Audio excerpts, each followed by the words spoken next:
They'll possibly meet on Monday, and then we'll see from there if whether or not former President Donald Trump will be criminally charged. Supposed to be arrested allegedly, according to himself, but he has not been arrested. He is still in Mar-a-Lago, probably preparing for his rally to happen on Saturday in Waco, Texas.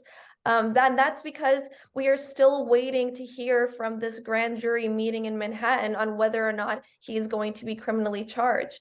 So they had met on Monday to hear additional testimony, but on Wednesday, my colleague, Laura Italiano, she got the scoop that they were not meeting.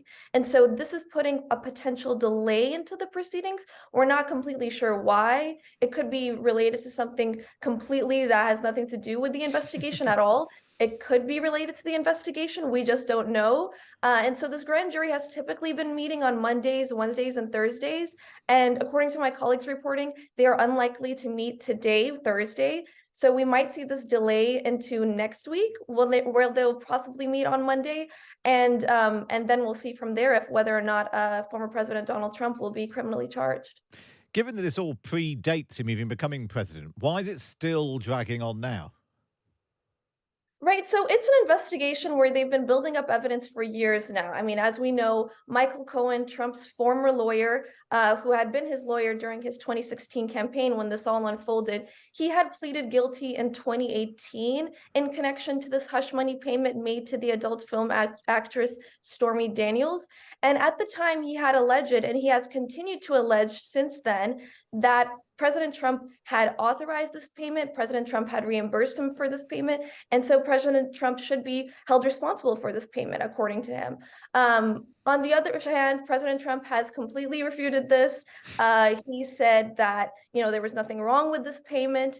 And while prosecutors are saying that this could be considered an illegal campaign contribution. And so why this has reopened, that's a question that some legal experts have definitely raised that question, considering also, the Justice Department had opened its own probe into this situation, but decided not to charge Trump. Prosecutors at the time had not charged Trump in relation to this. So it's definitely a question to be worth had, but I guess we'll have to see whether or not it actually happens for Trump. All of which is while Donald Trump is trying to obviously run for the Republican nomination. Let's talk about his rival, the US Governor Ron DeSantis, although not yet officially running. He's done an interview with Piers Morgan on Piers Morgan Uncensored, talking about Vladimir Putin, calling him a war criminal. He also condemned Putin's decision to invade Ukraine and said he thinks that Russia will not win the war. He's basically a gas station with a bunch of nuclear weapons. And so for us, one of the things we could be doing better is utilizing our own energy resources in the United States. We could be permitting natural gas pipelines from Marcellus, doing a lot in Alaska. That's where he gets all his power, and obviously he's influenced Europe by having so much energy. So the way to hit Putin is to hit him with energy. But I do think you look back, all the defense analysts and me in the past, we overestimated his conventional capability. This has been a huge blunder for him, huge cost. What's interesting is Ron DeSantis taken quite a hard line on Putin at a time when Donald Trump he's sort of very cozied up to him, didn't he? Said he almost sided with him over the FBI. I think at one point he's claimed he could have ended the war by now.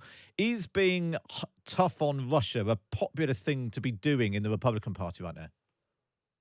Yes, it's very popular. I mean, this is a different tone than DeSantis had taken just recently. I mean, he had initially called it a territorial dispute, and that caused an onslaught of backlash from the Republican Party. You had leaders in Congress condemning his remarks, digging at his remarks, repeating and reiterating again and again that this is a serious war that the US should have an involvement in and should continue to support Ukraine against Russia's invasion.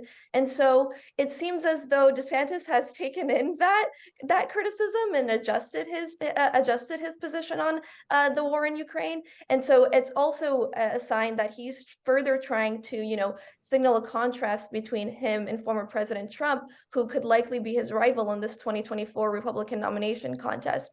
Also, when speaking to Piers Morgan, DeSantis weighed in on this Stormy Daniels case and seemingly alleged, taking a dig at Trump over his alleged affair, which he has obviously denied that he ever had an affair with Daniels to begin with.